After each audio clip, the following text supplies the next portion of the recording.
লে দেওয়ার পর এখানে দেখতে পাচ্ছেন আমাদের যে বডিগুলো, এই বডির উপরেই আমরা এই স্কিনটা মারবো, মানে এই ডিজাইনটা মারবো। তো এটা হচ্ছে পাফ কালার, পাফ কালারটা হচ্ছে একটু ফুলে, তো ওই কালারটা মারবো। এটা হচ্ছে স্কিন, আর এই হচ্ছে আমাদের যে কালারটা, এটা হচ্ছে পাফ কালার। তো আমরা এখানে হালকা একটু কালার নিয়ে নিই।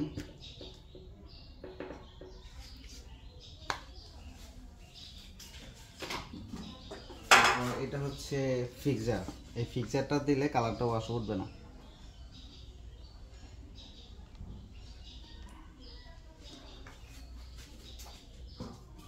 এখন এটা ভালো করে মিক্স করতে হবে।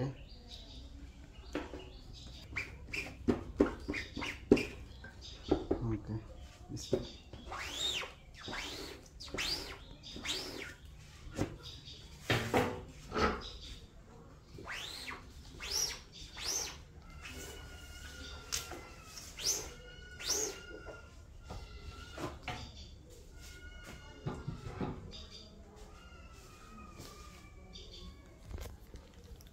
এ হচ্ছে একবার মারা হইলো।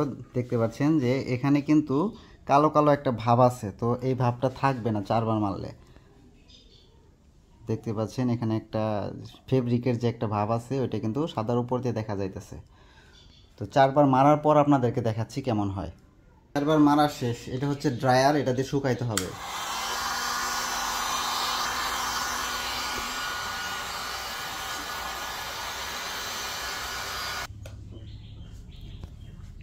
শুকানো শেষ, এ হচ্ছে এখনকার কোয়ালিটি।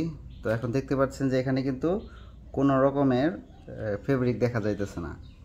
আর এখন এটা যদি আমি কি ফুলাই, তো আমি হিট প্রেসের মাধ্যমে ফোলাবো এটা। এখানে যদি কড়কড়া করে না শুকানো হয় তাহলে কিন্তু ফোলে না।